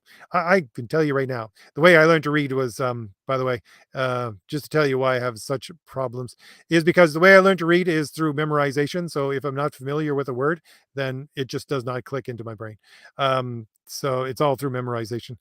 So I'm not even sure. That's 249 euros, Alessandro. Thank you very much. If you want, Alessandro, put yourself in the comments and give me a question, or let me know exactly why you're giving me a super chat. I appreciate every super chat, but I would like to give you something for it. So if you want to ask me a question, go right ahead. Let's see. Scrolling down. Rex says the best version of the Joker are both scary and funny. Mark Hamill's take comes to mind. Again, I would say the best take, the most iconic. We'll put it that way. I won't say the best. I'll say the most iconic take on the Joker was probably your 1970s Joker in Batman, even though it was pre-crisis and you did get some campy things at the same time. So you got Neil Adams-ish time within Batman. a lot of what you see right now as this is, how the Batcave is set out, all that kind of stuff. This is how Joker acts, and some of the key things for Joker that you would associate him with. Those all came from a lot of 1970s, excuse me, mostly late 1970s, I would say, Batman stories. And to me, that's the most iconic because it has the most iconic ties back to the history of the Joker. Just because that's where it comes to the mind of the modern audience. Let's see. Scrolling down. Let's see. Dale, let's see. How do you get the word out about your comic to those who are likely to be interested? I just stumbled upon your channel by accident. Well, as I always say, I did a video probably a couple of months ago. If you want to look back in my live streams, it's called oh, something like how to make crowdfunded comics, or crowdfunding 101, I think it is. Anyways, one of the things is that um, one of the basic rules of trying to sell your story is you have to build an audience first. And that's not just for crowdfunded comics. Again, I've written manuscripts for novels, and I used to try and sell stories to, you know, magazines back in the 90s, all that kind of thing. And I was always told, always, you have to build yourself an audience first. And the more and more that the internet came to the forefront, the more and the more that became the standard rule. So you have to build yourself up an audience somehow. Find out what you're good at, find out what platform works for you the best, and build your audience that way. Whether it be, Instagram or TikTok or YouTube or Twitter or whatever, try and build up your audience that way. If you're an artist, concentrate, I would say, on the visual. If you're a storyteller, concentrate on describing stories, all that kind of stuff. That's what I do. I describe stories. But you have to build up that audience, and then that audience, once they are given a product and are helping support you in telling those stories, then if you're giving them a product of merit, they will then go out and hopefully disseminate, at the very least, your promotional material for what you want to sell, and bring more people into the sphere of what you're doing to try to grab an audience. That's the best way that I can describe it. Best way. So it's daily, is it? Daily. Hopefully that answers your question. Taz has a comment here. Let me see. I got to bring it up on the main screen. One thing I've noticed on the background art for your Thomas Valiant comics, each and every character got distinct facial features and the expressions that they're feeling at the moment.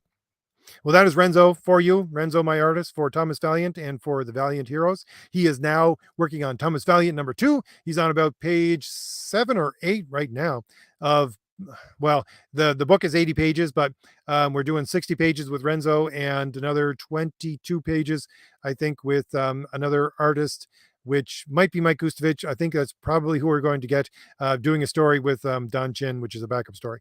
But yeah, that's Renzo, beautiful artist. He does that. He was so great at doing character sketches for each of the characters before we put them down on the page. We spent months doing that before we even began the book. So yeah, that is the artistic quality of Renzo Rodriguez right there that you're referring to. Let's see, scrolling down. Calliope says, to clarify, beautiful cinematography in Rings of Power, or horrid characters that we are impossible to relate to, like TV's Wanda Maximoff, or just a frame that,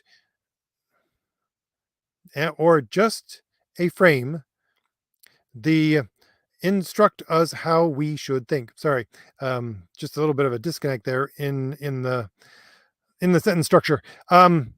So yeah, that would be, again, I think what you're referring to is, again, as I'm always talking about, the Aristotelian way of saying that if you show a horrible character, people don't want to read about a horrible character, especially if that horrible character actually, is portrayed in a heroic way, that rises. I don't know, for most people. Well, let's just say for most people, it kind of what's that line from Hamlet? The gorge rises in me. That is to say, it turns most people's stomach, honestly. So, yeah, um, characters that are impossible to relate to are in that category of this character is off-putting to me, so I don't really want to connect with them. This is why I have trouble with a lot of different kinds of storytelling, is because I always go back to the worst example that I can think of, which is that movie. What is it? Enemy at the Gate. You had two snipers. One was the Nazi, the other one was a communist. And this is the story of the movie. And I'm thinking to myself as I'm watching the movie, why should I care? What is this movie? I paid good money for this. Why should I care which one of these characters actually wins out in the end? I don't care. You've shown me the communist guy as if he was the hero, portraying him as the main character, but it does not matter to me which one of these two characters actually wins in the end, because they're both evil. I'm sorry. Yeah, but if you're a Nazi, you're evil. If you're a communist, you're evil. So I don't care. So that was my revelation way back when in the 90s when that movie came out. So unrelatable characters just destroy a story. Let's see. Let's see. Question mark says, um, scrolling down to question mark. Check out Unflattering by Nick Sanis. It's similar to Scott McCloud's 3 books on comics. Okay. Gotta write this down. Nick, I'm never going to get this. Um, Never going to get this in my memory unless I write it down. Is an Italian name, I think. So again, I apologize for the little interludes for me trying to write things down, but thank you everyone for your suggestions of what I look into. Alessandro says, I have noticed that when progressives, quote unquote, write a story focused on the clash between order and chaos, their hero, quote, is usually on the side of chaos, like Loki in his TV series of the same name.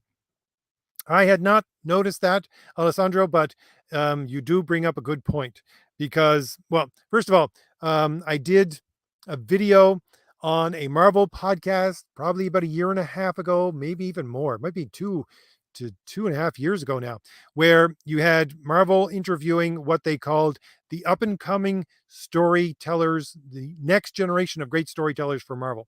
And they all agreed that they would prefer to write villains rather than heroes because they identified more with the villains rather than the heroes. And they thought that the villains were more, let's say, interesting than the heroes. Because, as they said within that podcast, the heroes are in this box of, I have to do what's right. And they have a moral center. And so to them, that's boring. And so they think that they're much more free and much more interesting to write villains, which I just tore that apart when I did that video on that podcast, because that is the most horrific thing that you could possibly come up with if you want to be a storyteller, in my estimation, because my channel is centered around the idea of traditional heroes, and that there is definitely nothing boring about traditional heroes. But at the same time, that would be what you're talking about here, a symptom of that exact thing.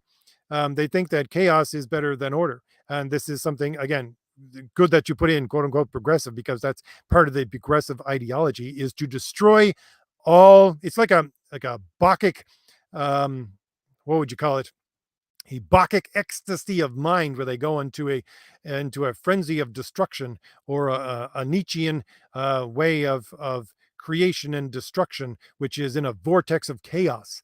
I would say that one of the modern thinkers that leads straight into the progressive mindset is Nietzsche, whether they know it or not, and his idea of this constant vortex of chaos that you have to live in because there is no such thing as truth.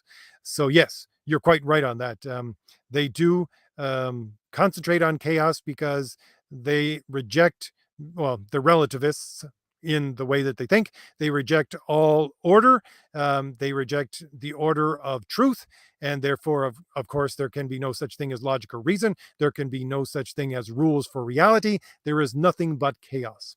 And again, I would point out that that is the very definition of a rejection of Western civilization. Why? You go back to the myth.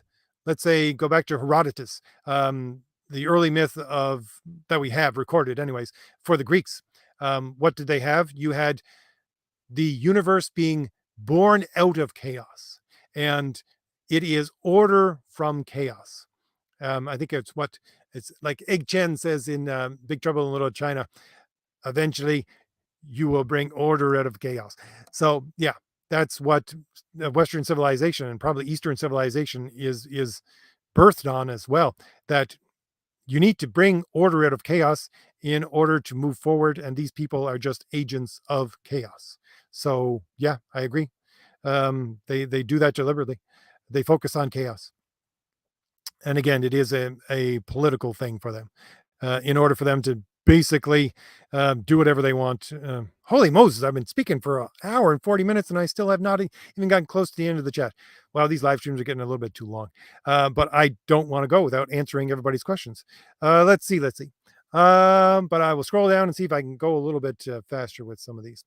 Alessandro says, I tried to send myself a question via Super Chat, but it exceeded the word limit. Oh, okay. Well, just put any other question in the comments, Alessandro. I'll make sure I get to all of your comments here. So thank you very much again for your Super Chat. Elijah is here and has a comment, a question. RJ, as I said before, the 1970s is a time when comic characters started to become as we know them today. Your Joker comment just proved it. Well, thank you. Let's see. Darcy also says, let's see. I'm not sure. Oh, he's not speaking to me. He's talking to Alessandro. Vaz, I think, has a question. Would you throw a really bad comic into the trash can or keep it out of respect for the medium? I bought a few that are awful that I didn't get the courage to throw away. Yeah, I threw back a long time ago. I would have said no, Vaz, quite honestly. I did respect the medium enough back then. But there was a point where in the 90s, anyways, quite honestly, I went into my comic shop and I was trying to catch up on a lot of stuff. So I went in and I bought a lot of stuff. It cost me a lot of money. And the guy behind the counter says, here, since you bought so much stuff, I'll give you this free comic. And I looked at the comic and I said, no, that's okay. No, I don't want that. He looked at me and said, what, out of good taste? And I went, yeah, pretty much. Out of good taste. I'll leave that here for you. And again, here's one of the things, unfortunately, right now, within going into your comic shop, you have to, if you're of my mind anyways, I have to basically have a really good scan through the comic to consider whether or not I'm going to pick it up. If I see a name on it that is someone that I know is going to give me woke garbage, I'm just going to put it down or never pick it up to begin with. And if every once in a while I do go in and pick up comics and just grab some and I think that they're going to be good and I buy them anyways, it's been a while since I've done that, but yeah, there was one, I think it was a Red Sonja, that was put out probably about 8 months ago. And I read that thing and I was just like, yeah, I don't want this in my collection. Quite honestly, I've gotten to that point where I say, no, I don't want this in my collection. I threw it away.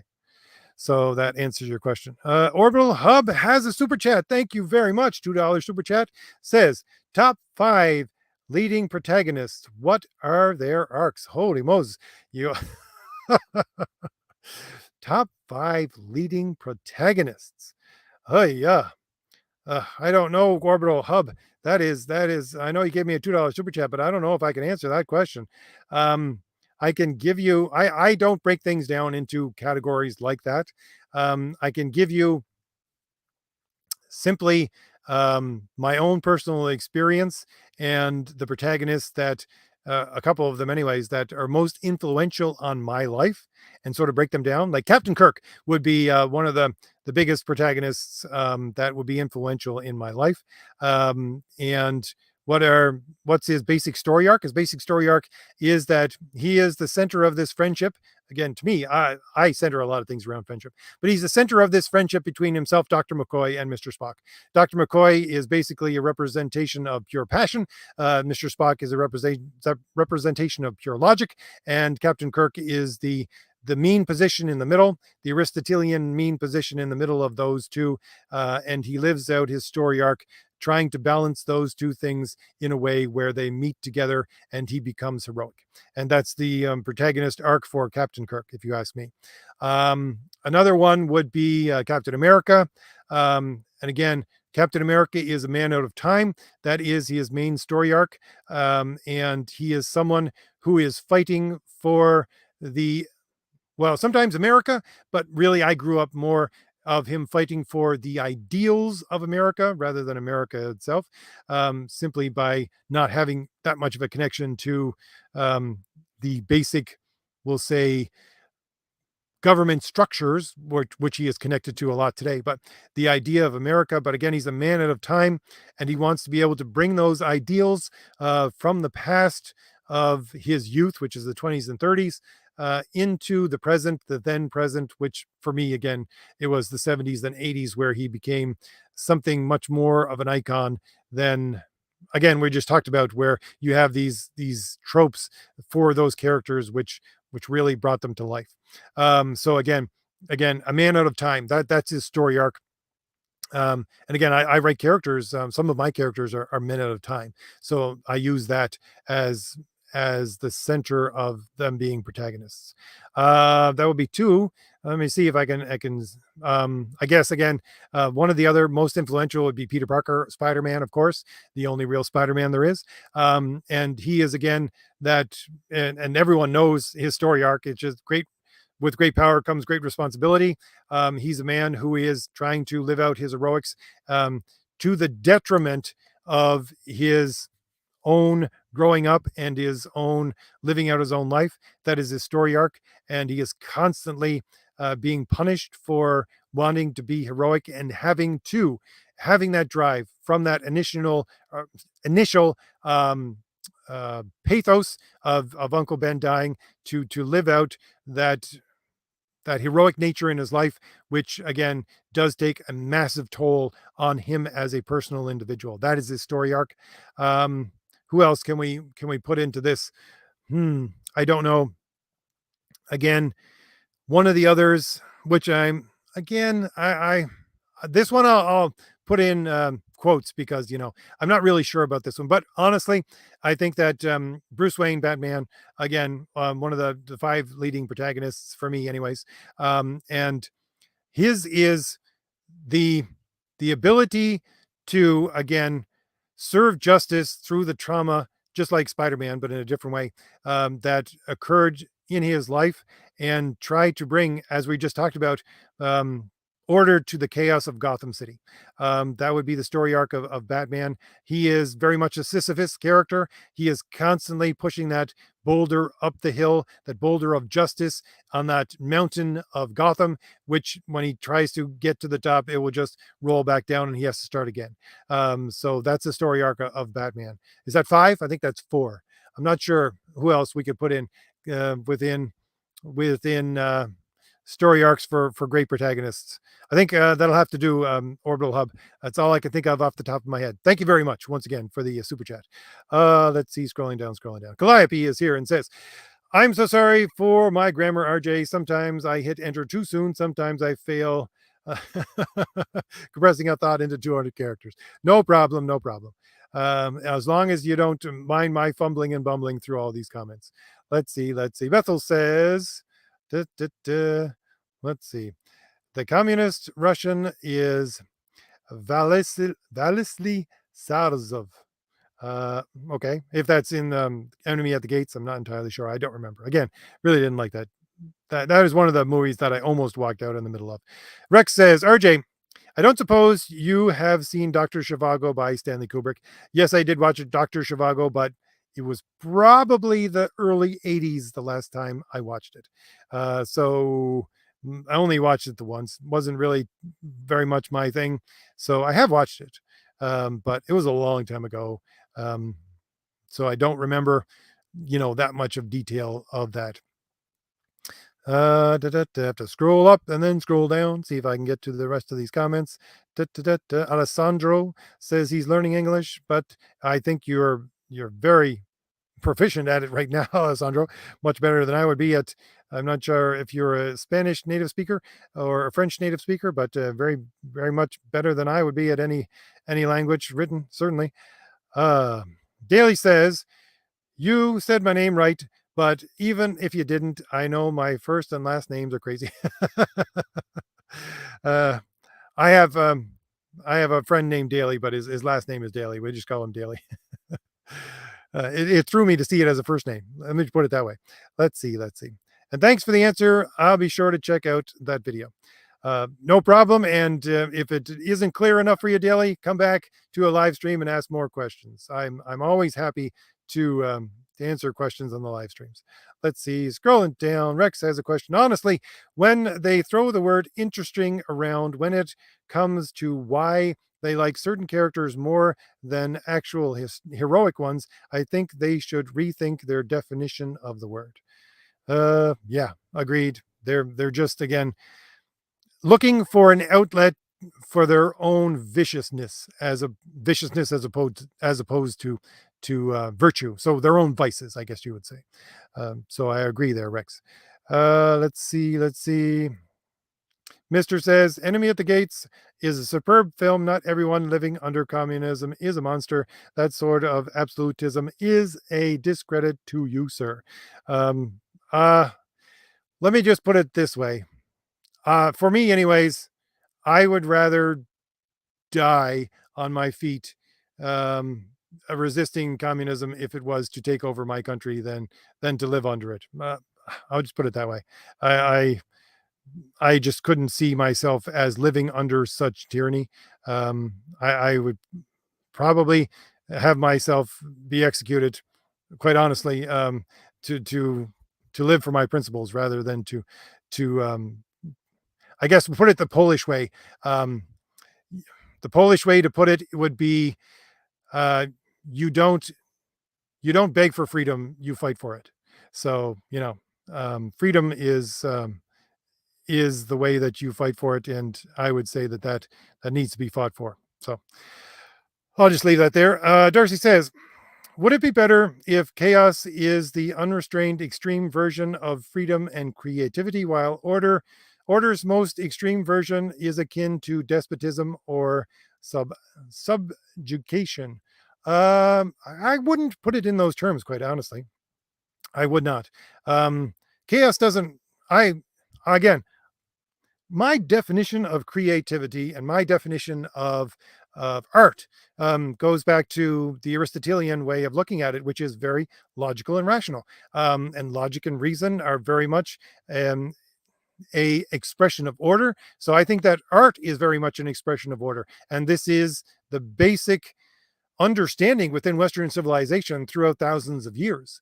That again, if you go back to the Aristotelian way of looking at art itself, it needs to be something ordered so the mind can understand it. It needs to have proportion in order for the mind to put it together. That's part of the beauty. Beauty itself is order. In order, again, for the human mind to comprehend it. We as human beings are, let's just say, pattern recognizing machines, if you want to put it that way. So I wouldn't say that creativity naturally comes out of chaos. I would say that creativity does invite a chaotic element into it in certain ways in order to push boundaries to see if something new can be experimented and brought into the understanding of what order is. So that would be my logical definition of it. I don't think order is, neither do I think that extreme order is a despotism or subjugation, quite honestly, because again, we are subject to reality. There is no getting around it. There is some things that we just can't escape. And really, the understanding and living with that through our lives will make us the most free. So it's may seem like a catch-22, but at the very least, it's part of human existence, if you ask me. Let's see. Scrolling down. Alessandro says, "What do you think of Alan Moore's League of Extraordinary Gentlemen?" Um, I really don't like Alan Moore. I've said this many times. I really, really don't like Alan Moore. I don't think he's a good storyteller. I think he has very interesting ideas, but those ideas are committed to the page in a poor way, to say the least. So the League of Extraordinary Gentlemen was a very neat idea. And to take those, I think most of them were public domain characters when he was doing that. To take those public domain characters and to put them in that way was a brilliant idea, but I don't like the way he tells stories. We'll leave it at that, I guess. Let's see. Charlie says, "Hey RJ, no question here. I just want to wish you well, man. Would love to chat with you someday, maybe when my own comic is published. Thank you for helping to inspire me. I've really found my calling." Thank you very much. That is high praise indeed. Thank you very much, Charlie. Scrolling down, I think I'm getting to the bottom of the chat. Oh no, it just jumped on me again. Alessandro says, "I don't remember in which of your videos you talked about the Amazons of Greek mythology and you mentioned their fall. Which source are you referring to?" Let's see. It is a video that I did a long time ago. I don't remember the name of it off the top of my head, but I know what you're referring to. If you go back to ancient Greek sources, you will find many references to the fall of the Amazons, but you will not find a specific story. Those stories have been lost, as far as I remember. If you go to, I think one of the better stories that you can get references to that about would be what is it? It's not the Argonautica. What is it? Quintus Marius' Fall of Troy. Yeah, I think it's Quintus Marius. The Fall of Troy is a good, it's part of the epic cycle, if you want to read about the fall of Troy. But you have the Amazons coming in at one point, and so they follow the Amazons for quite some time and follow their queen. So you get a lot of backstory on the Amazons there, or at the very least references to it there. So I think that would probably be your best bet. So that's Quintus Samarius. Quintus Samarius. I'm cricking.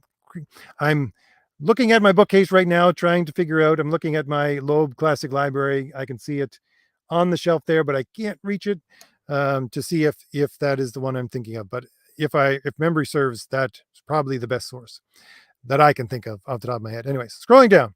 Let's see. Orbital Hub says, "Well answered, RJ. Captain Kirk, Captain America, Peter Parker, Bruce Wayne, Kradarks." Indeed. Thank you. I'm glad I answered your question to satisfaction. Rex says, "Speaking of Spider-Man, one part of the drama is that his heroics always inevitably make things bad for his loved ones. That feels unlikely." I don't know. To me that seems like the, I don't know, not the tragic flaw. It is a bit of a tragic flaw, but it is the character flaw of Peter Parker. I say that it's unlikely to happen to everyone, but because Peter Parker is who he is, that is his character flaw, that is the way that it impacts his family, and so that is part of the character of Peter Parker and part of the heroics and how that comes in. So I don't see it as being a flaw in the story. I see it as being a flaw in the character, which actually helps develop the story. Let's see, scrolling down. Scrolling down, see if I have any more. Alessandro says, "I'm Italian." Thank you very much for letting me know.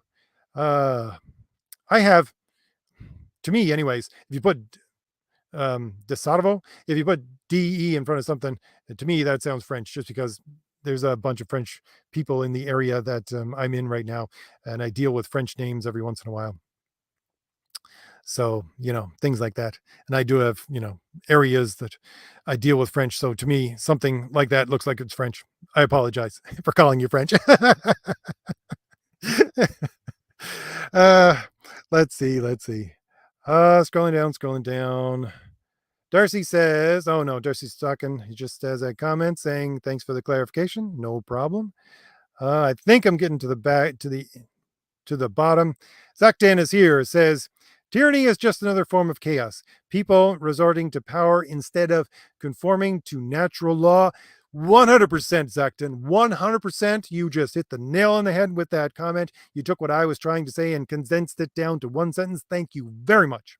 Yes, it is the personal chaos of a tyrant. It is the personal chaos of I have power over you. This is something I think I might do a video about this exact thing within Saturday. Might, depends on what happens, because I was thinking about it during the week. The basic difference between, let's say, your quote unquote progressive people and your traditional minded people of Western civilization is, who at the end of the day do you serve, or what at the end of the day do you serve? I think traditional people in traditional ways of looking at Western civilization, they serve at the end of the day justice. It is that virtue of justice, and really the expansion of it, which would be love. The expansion of justice to a more personal feel to it is love. And that goes back to the Christian ideal of God as love. And that's, serve God, you serve love, you serve justice. And because justice is really the impersonal way of looking at love. But these people, these quote unquote progressive people, what they serve at the heart is power. And that's what a tyrant does. It's, I have power and everyone's going to bend to my power. And yes, chaos does ensue within that tyranny. So you just hit the nail on the head, Zach. Thank you very much. I think I have one last comment from Orbital Hub here before I got to go. Orbital Hub says, freedom comes from structure. Lucifer is the liberal. Do as thou will is the bait for you. Very much, very much. All right. I want to thank everyone for being here. We had 40 people in the chat tonight. That was great. I think that's been the most people I've had in the chat since I've been here doing these live streams. So thank you. Thank you very much, everyone, for coming. Hopefully I answered all your questions. And once again, I have to plug my books, let everybody know that there are links in the description for my 3 graphic novels if you want to go over and take a look at my attempts to make great comics and bring comics back to what they were in their greatness of really basically the mid to late 1980s is where I'd say comics peaked. So anyways, thank you once again to everyone for coming, and I will leave you with my thanks and the second trailer, the small, short 45-second trailer for Crom the Destroyer. Thank you once again, everyone, for coming here. I will see you again next week. Bye. No matter how many wars you fight, no matter how much blood you shed, no matter how much rage you loose, no matter how many demons you face, no matter how many companions you lose, no matter if our kingdom falls, I know that you will return to me in honor.